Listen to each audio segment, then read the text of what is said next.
Selamat sejahtera murid-murid. Kita bertemu dalam sebuah lagi pelajaran bahasa Melayu.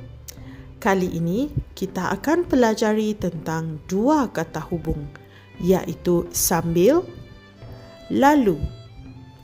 Baiklah, kita mulakan dengan kata hubung sambil.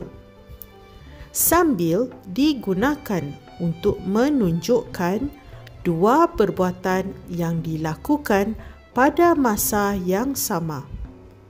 Dalam erti bahasa Inggeris, do two actions at the same time. Mari kita lihat contoh-contoh bagi sambil. Adi mendengar muzik sambil mencucuk bebola ikan. Kita dapat lihat Adi melakukan dua perbuatan pada masa yang sama, iaitu mendengar muzik, mencucuk bebola ikan. Oleh itu, kita gunakan kata hubung sambil. Adi mendengar muzik sambil mencucuk bebola ikan. Contoh seterusnya. Abang melihat kanak-kanak bermain sambil berbarbeku. Dalam contoh ini, kita dapat lihat abang melakukan dua perbuatan pada masa yang sama, iaitu melihat kanak-kanak bermain, berbarbeku.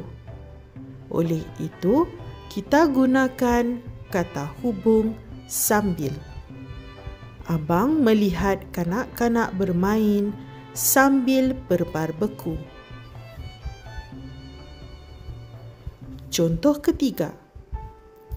Ahmad menonton televisyen sambil makan. Di sini kita dapat lihat Ahmad menonton televisyen dan pada masa yang sama Ahmad sedang makan. Oleh itu, kita gunakan kata hubung sambil.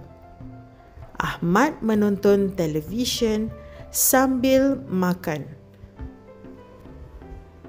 Contoh seterusnya. Mereka berbual-bual sambil berbasikal. Dalam contoh ini, kita dapat lihat kedua kanak-kanak ini sedang berbual-bual. Pada masa yang sama, mereka juga sedang berbasikal. Oleh itu, kita gunakan kata hubung sambil. Mereka berbual-bual sambil berbasikal. Sekarang kita pelajari kata hubung lalu. Lalu digunakan untuk menunjukkan sesuatu perbuatan yang dilakukan dan kemudian suatu perbuatan lain dilakukan. Dalam makna bahasa Inggeris, do one action first and then do another action. Mari kita lihat contoh-contohnya. Ibu memotong buah-buahan lalu memasukkannya ke dalam mangkuk. Dalam contoh ini, kita dapat lihat ibu memotong buah-buahan dahulu, kemudian ibu memasukkan buah-buahan itu ke dalam mangkuk. Oleh itu, kita gunakan kata hubung lalu. Ibu memotong buah-buahan lalu memasukkannya ke dalam mangkuk. Contoh seterusnya.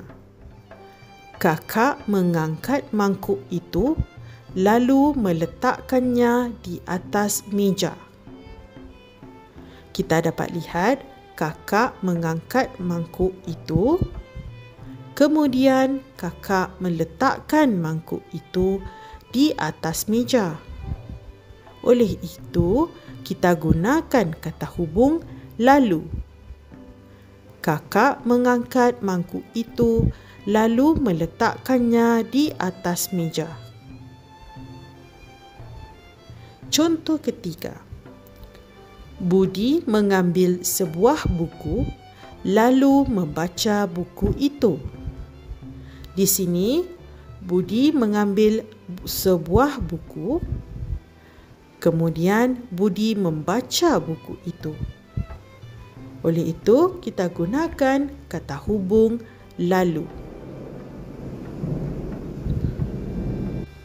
Budi mengambil sebuah buku lalu membaca buku itu. Contoh seterusnya. Ana menuang jus oren ke dalam cawan lalu meminum jus itu. Dalam contoh ini, kita dapat lihat Ana menuang jus oren ke dalam cawan dahulu, kemudian Ana meminum jus oren itu. Oleh itu, kita gunakan kata hubung lalu. Ana menuang jus oren ke dalam cawan, lalu meminum jus itu. Sekarang, mari kita lihat kata hubung yang sesuai bagi ayat-ayat ini.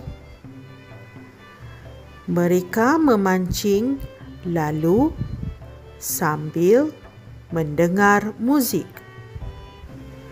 Kita dapat lihat bahawa mereka sedang melakukan dua perbuatan pada masa yang sama, iaitu memancing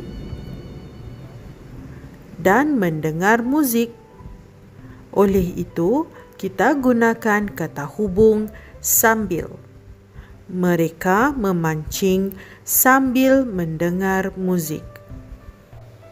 Dia naik ke atas kapal lalu sambil duduk di barisan hadapan.